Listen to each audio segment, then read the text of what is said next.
우리가 읽은 이 본문이 있는 시편 1편의 말씀은 여러분이 잘 아시다시피 시편 전체의 서론에 해당하는 말씀입니다.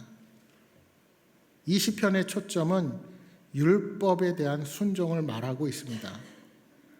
그래서 율법을 즐거워하는 자, 즉 낮이나 밤으로 율법을 묵상하는 자와 그렇지 못한 자를 구분하고 있습니다. 그리고 악한 자는 그러한 율법에서 멀어진 자를 의미합니다. 오늘 이 시편 1편 1절에서 3절 말씀을 통해 하나님이 기뻐하시는 묵상이 무엇인지 살펴보고자 합니다. 여러분, 한자 사전과 국어 사전에 보시면 묵상은 잠잠할 묵, 생각, 상자를 써서 눈을 감고 말없이 마음속으로 생각함 또는 말없이 마음속으로 기도드림이라고 묵상을 정의하고 있습니다. 그러니까 엄밀히 말하면 묵상은 기독교의 것만이 아닙니다. 사실 세상 사람들도 묵상이 가능합니다. 사람들은 자신이 가진 세계관에 근거하여 자신의 인생의 목표를 세우고 거기에 돈을 쏟고 시간을 쏟습니다. 우리가 선택한 삶의 방식은 여러분이 묵상한 결과라 할 수 있습니다. 자신이 무엇을 절대적인 가치와 기준으로 삼고 절대 목표로 삼는 자는 묵상의 결과에 따라 결정되기 마련입니다. 우리는 생각하는 대로 만들어지고 욕망하는 대로 빚어지는 존재들입니다. 그러니까 오늘 우리의 각자의 삶은 저마다의 묵상이 만들어내고 빚어낸 결과물이라 할 수 있다는 것입니다. 그렇다면 기독교가 말하는 묵상은 무엇을 말할까요? 여러분, 사람은 관계의 존재이죠. 그런데 그 관계를 형성하고 그 관계가 깊어지고 또 그 관계를 유지하는 데 정말 중요한 것이 있습니다. 그것이 무엇입니까? 바로 소통입니다. 그런 의미에서 기독교가 말하는 묵상은 하나님과의 소통입니다. 여러분, 묵상 안에는 말씀과 기도가 다 들어 있습니다. 말씀만 연구하고 공부하는 것을 묵상이라 하지 않습니다. 또한 말씀을 제쳐둔 채로 기도만 하는 것을 묵상이라 말하지 않습니다. 묵상은 하나님의 말씀을 내 삶의 기준이여 잣대로 삼습니다. 그리고 하나님의 시각으로, 하나님의 관점으로, 그리고 하나님 나라의 관점으로 복음의 안경을 쓰고 이 세상을 바라보고 해석하며 평가하는 일입니다. 쉽게 말하면 말씀을 통해 나 자신을 바라보고 내 조건들을 바라보면서 하나님께서 지금 내 삶을 통해 무엇이라고 말씀하는지를 우리가 듣는 일 전체가 묵상입니다. 그래서 기도를 통해 또 순종을 통해 내가 분별한 하나님의 뜻에 반응하는 것까지도 묵상이라고 말합니다. 오늘 본문은 복 있는 사람이라는 말로 시작을 합니다. 여기서 복은 물질적인 복이 아니라 관계적인 복을 의미합니다. 따라서 복 있는 사람은 하나님과의 올바른 관계에 있는 사람이요, 오늘 시편 마지막 6절 말씀에 의하면 이러한 사람이 의인이요 하나님께서 인정하는 사람입니다. 이 복 있는 사람의 핵심적인 특징은 2절 말씀에 묘사된 것처럼 하나님의 말씀인 율법을 묵상하는 사람입니다. 그런데 시편 기자는 이 시편을 시작하면서 왜 복 있는 사람의 정의를 긍정적인 일을 행하는 것으로 그렇게 정의 내리지 않고 그와 반대되는 부정적인 특징, 즉 무엇을 하지 않는 자라고 그렇게 표현을 할까요? 여러분, 거기에는 중요한 이유가 있습니다. 그것은 우리가 살아가는 세상은 좋은 것을 실천하는 것에는 결단이 필요하지만 죄와 악의 유혹으로부터는 너무 쉽게 무너지기 때문입니다. 말하자면 우리가 하나님의 말씀 묵상하는 것 좋은 건지 다 압니다. 그러나 우리가 신앙생활에 있어서 믿음대로 따라가는 것보다 하지 말아야 될 것을 하는 것은 너무나도 우리가 쉽습니다. 왜요? 쉽게 그런 유혹에 흔들리기 때문입니다. 아무리 말씀의 묵상이 좋은 것인지를 알아도 우리가 세상에서 경험하는 것들에 모든 생각이 집중되어 있으면 우리는 하나님과의 바른 관계를 형성해 나가기 어렵다는 것입니다. 여러분 기억하십시오. 불신자들에게 영향을 받고 그들에게 지혜를 구하면서 올바른 묵상을 할 수 없습니다. 여러분 믿지 않는 사람에게서 영적, 도덕적 지침을 구하지 마십시오. 왜냐하면 그것은 위험한 일이기 때문입니다. 제가 이런 말을 하면 이렇게 말할 수 있어요. 불신자들도 얼마든지 지혜로운 조언을 할 수 있다고 그렇게 말하실 것입니다. 물론 맞는 말입니다. 우리가 그들의 조언을 분명 들을 수 있습니다. 믿는 자들보다 오히려 더 전문적이고 좋은 교훈과 지식을 우리에게 줄 수 있는 것은 사실입니다. 그러나 그들의 기준은 하나님 말씀에 있지 않음을 우리는 늘 명심해야 합니다. 요즘 텔레비전이나 영화나 강연 등을 통해 믿지 않는 사람들의 삶에 대한 지침을 접할 때가 얼마나 많이 있습니까? 물론 좋은 이야기들이고 우리가 들어야 될 이야기들이 분명히 있습니다. 그런데 문제는 그렇다고 아무런 생각 없이 들어서는 안 된다는 것입니다. 분별력을 가지고 평가하면서 분별할 수 있어야 합니다. 이것이 성경적인 기준에 맞는지 맞지 않는지 살피는 지혜가 오늘 저와 여러분에게 필요한 것입니다. 아울러 아무리 친한 사람, 친한 친구라 할지라도 하나님을 믿지 않는 사람이라면 그에게 데이트나 결혼의 문제 또는 자녀 양육이나 부부 관계 등 삶의 중요한 부분의 지침에 전적으로 그의 도움을 구하는 것은 바람직하지 않습니다. 우리는 먼저 우리가 해결해야 할 문제와 과제에 대해서 말씀을 통한 하나님의 뜻을 찾고 그것을 기준으로 삶의 문제들을 해결해 나아가는 지혜가 분명 필요합니다. 그래서 오늘 본문 2절은 하나님의 말씀을 즐거워하는 것과 주야로 묵상하는 자가 복 있는 자라고 말씀하고 있습니다. 여기서 즐거워한다는 말은 우리 삶의 기쁨이 하나님의 말씀에 있다는 뜻입니다. 또한 묵상한다는 것은 하나님의 말씀을 암기하고 조용히 웅얼거리면서 그것에 대해 생각하는 모습을 묘사합니다. 여러분 알다시피 다윗이 살아가던 시대에는 누구나 우리처럼 성경책을 가지고 있지 않았습니다. 라피들을 통하여 제사장을 통하여 선포된 말씀을 그들은 듣고 암기하고 날마다 묵상했습니다. 그렇게 시인은 주야로 항상 묵상한다고 말씀합니다. 낮에 길을 가거나 밤에 침상에 누워서도 말씀을 회상하고 그 의미에 대해서 생각하는 것입니다.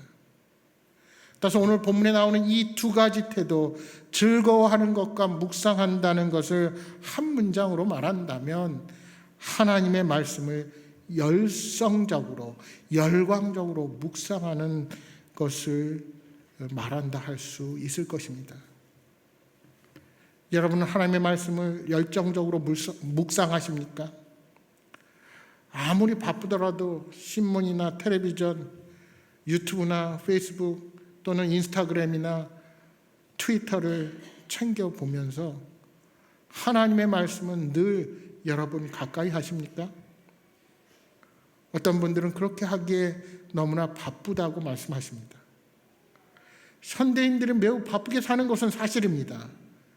그렇지만 신문이나 뉴스나 관심 있는 분야의 프로그램들은 또한 그런 영상과 도서들은 내가 늘 접합니다. 어떤 분들은 이렇게 말하죠. TV나 신문이나 또는 그런 영상과 하나님의 말씀을 비교할 때 하나님의 말씀은 그렇게 실제적이지 않다라는 것입니다. 여러분 정말 그렇습니까? 여러분 그렇지 않습니다.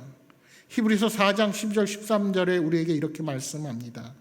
하나님의 말씀은 살아있고 활력이 있어 좌우에 날선 어떤 검보다도 예리하여 혼과 영과 및 관절과 골수를 찔러 쪼개기까지 하며 또 마음의 생각과 뜻을 판단하나니 지으신 것이 하나도 그 앞에 나타나지 않음이 없고 우리의 결산을 받으실 이의 눈앞에 만물이 벌거벗은 것 같이 드러나느니라.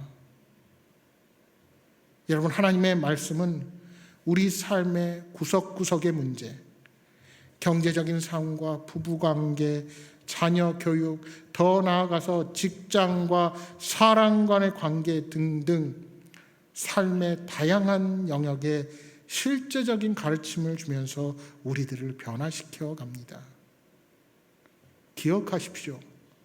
말씀의 묵상은 우리 삶에 중대한 영향을 미칩니다. 여러분 한번 데이트하던 시절을 생각해 보십시오.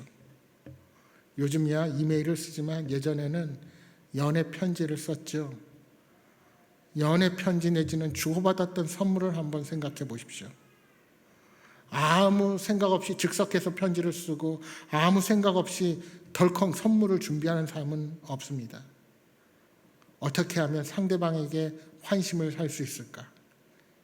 내가 그에게 해야 할 행동이 무엇인지 스스로에게 묻고 또 답이 안 나오면 옆에 친한 사람을 찾아가서 묻기도 했을 것입니다. 왜요?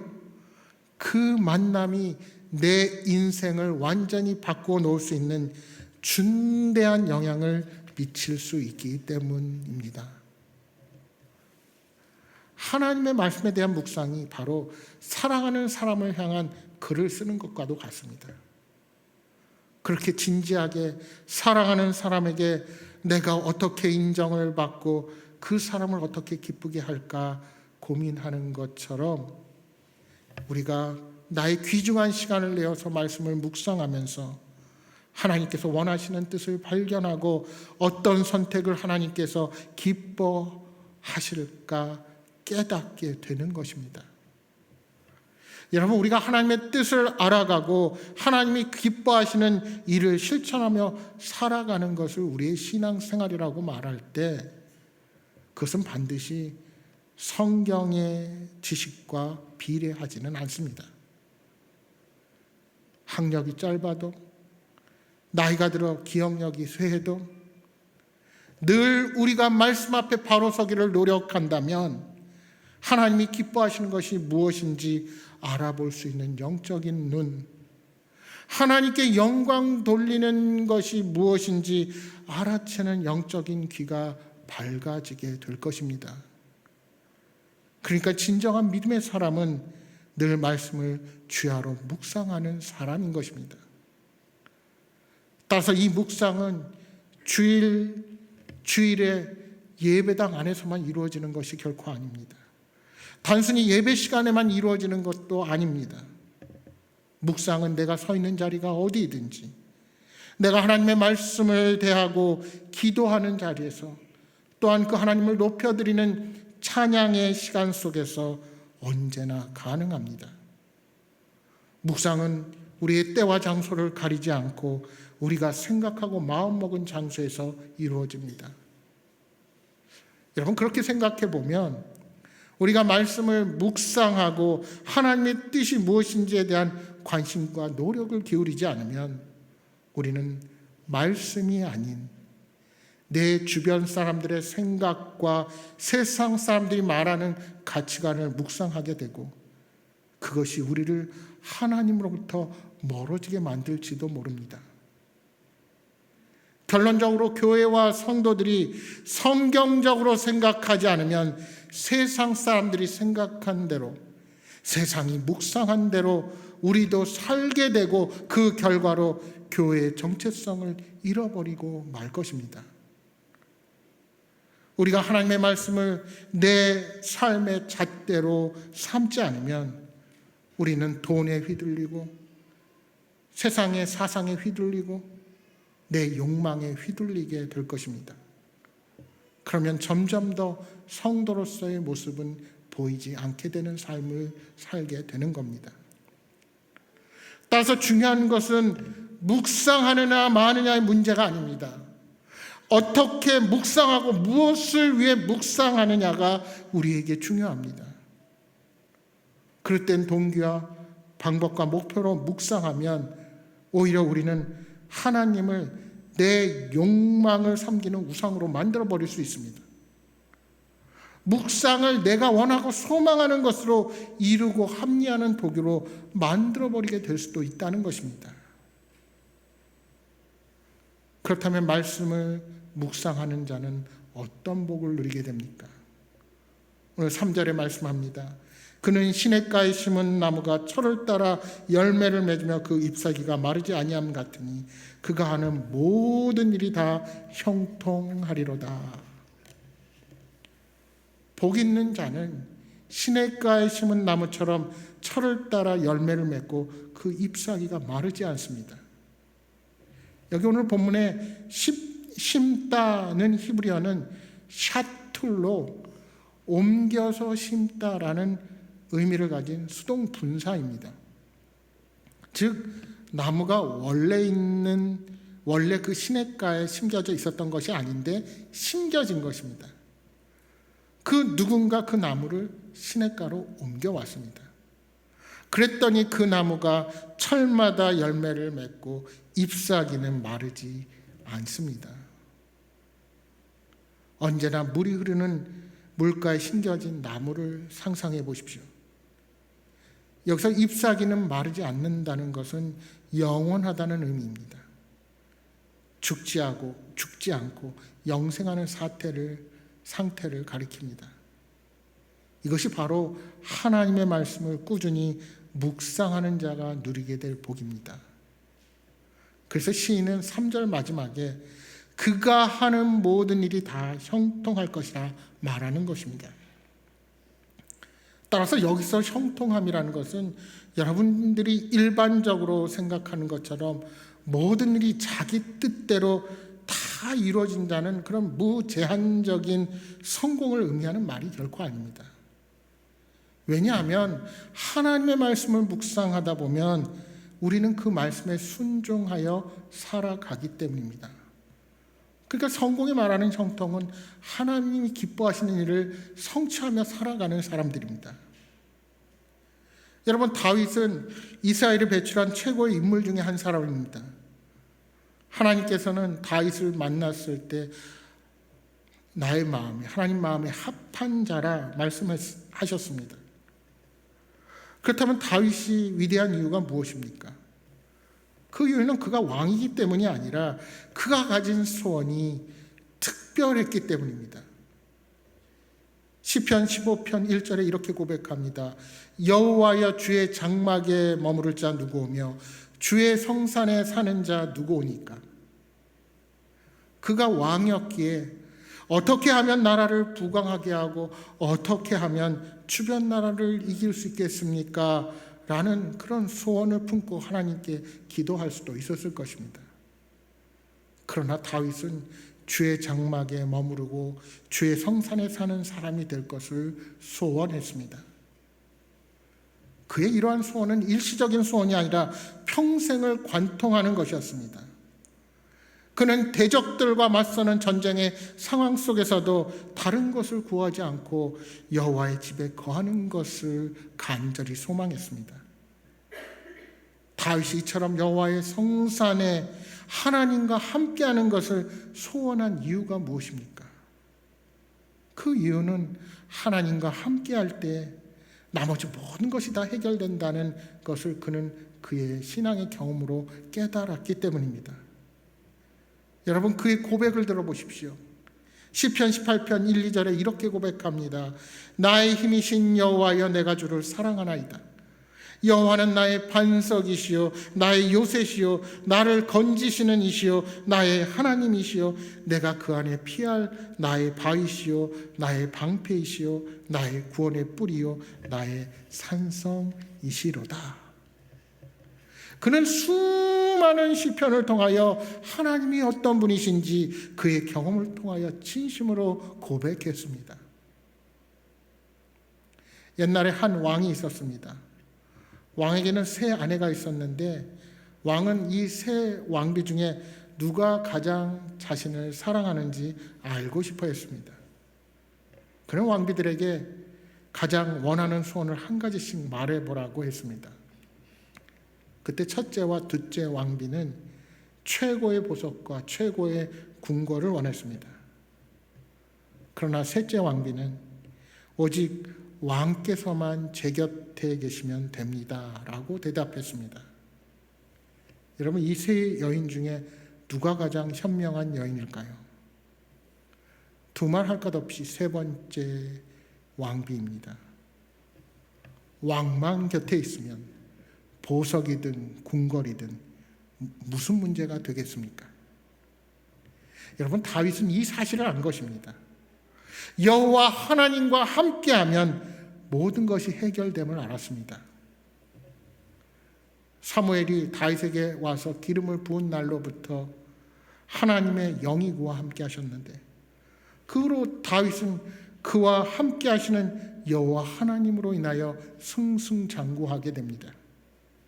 골리앗을 이길 때도, 숱한 전쟁을 치를 때도, 심지어 사울왕에게 쫓길 때도 언제나 하나님의 영은 다윗과 함께했습니다. 그가 강할 수 있었던 것, 모든 일에 지혜롭게 대처할 수 있었던 것, 인내하면서 모든 어려움을 이길 수 있었던 것은 다 하나님께서 그와 함께 하신 결과였습니다. 이런 체험을 통하여 다윗은 여호와 하나님께서 함께 하시지 않으면 자신은 아무것도 아님을 알게 된 것입니다.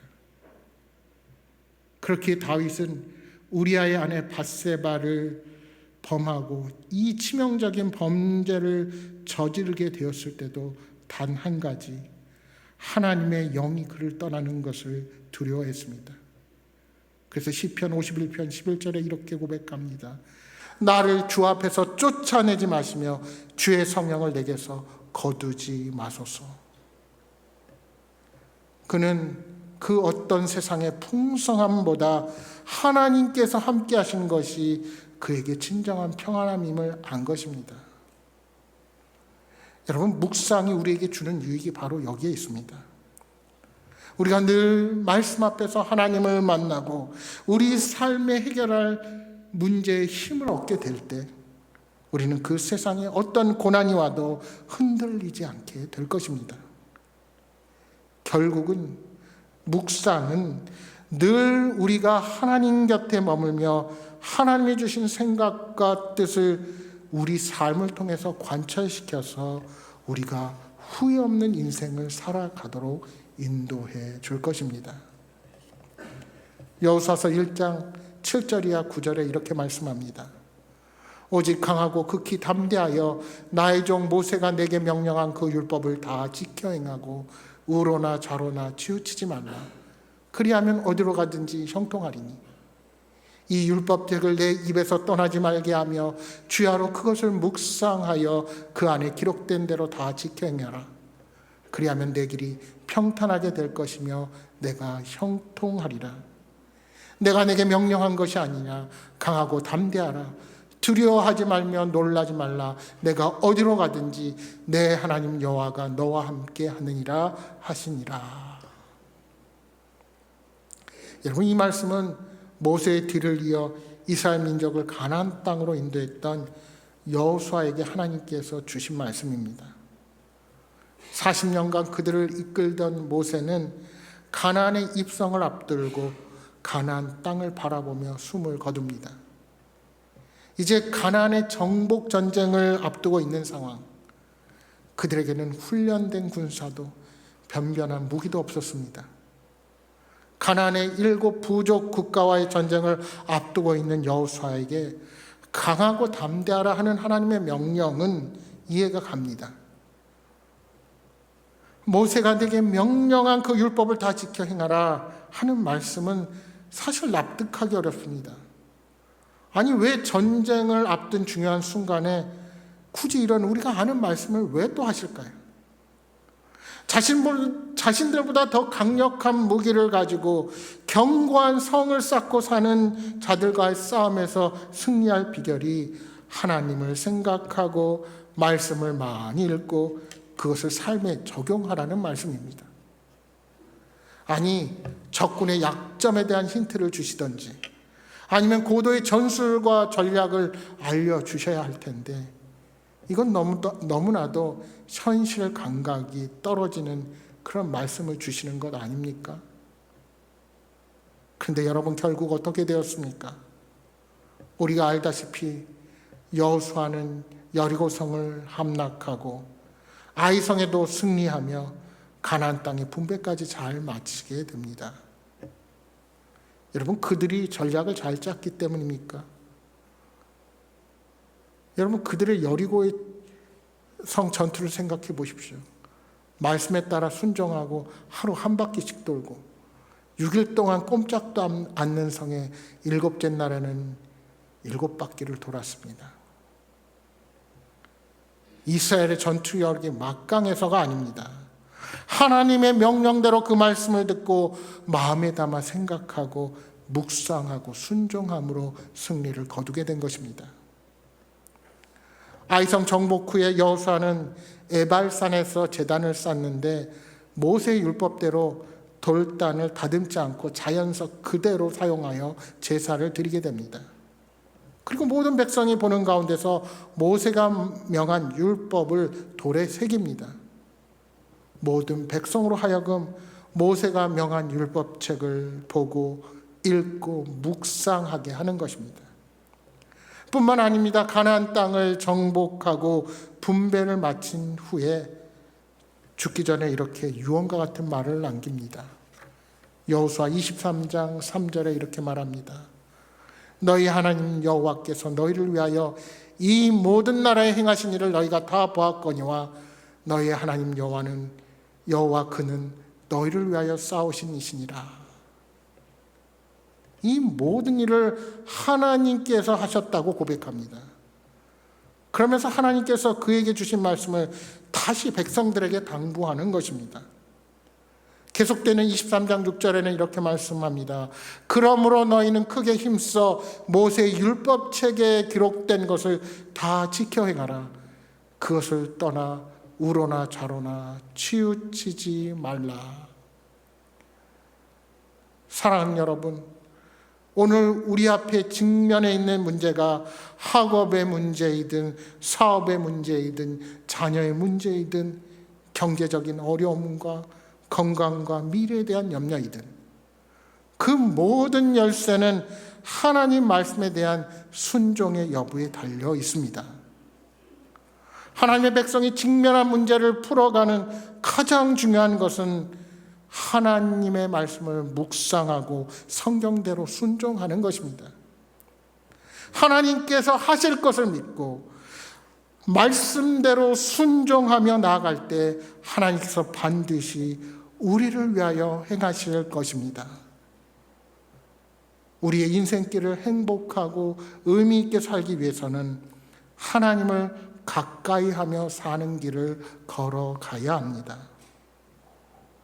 여러분과 우리의 다음 세대들이 무엇보다 놓치지 말고 따라야 할 삶의 원리가 바로 여기에 있습니다. 특히 무엇보다 우리의 다음 세대들이 이 말씀을 소중히 여기기 위해서는 우리 부모님들이 먼저 변화해야 합니다. 매일 매순간 말씀을 즐거워하고 묵상하며 하나님과 교제를 결단하십시오. 부모가 변화할 때 우리의 자녀들은 자연적으로 그 가치의 소중함을 깨닫게 될 것입니다. 여러분, 우리가 자녀들에게 남겨줄 것은 이 땅의 가치가 아니라 하나님과 함께하는 삶이라는 사실을 명심하시기 바랍니다. 그 믿음으로 하나님이 인정하시는 복의 사람으로 살아가시는 여러분 모두가 되시기를 주님의 이름으로 축복합니다.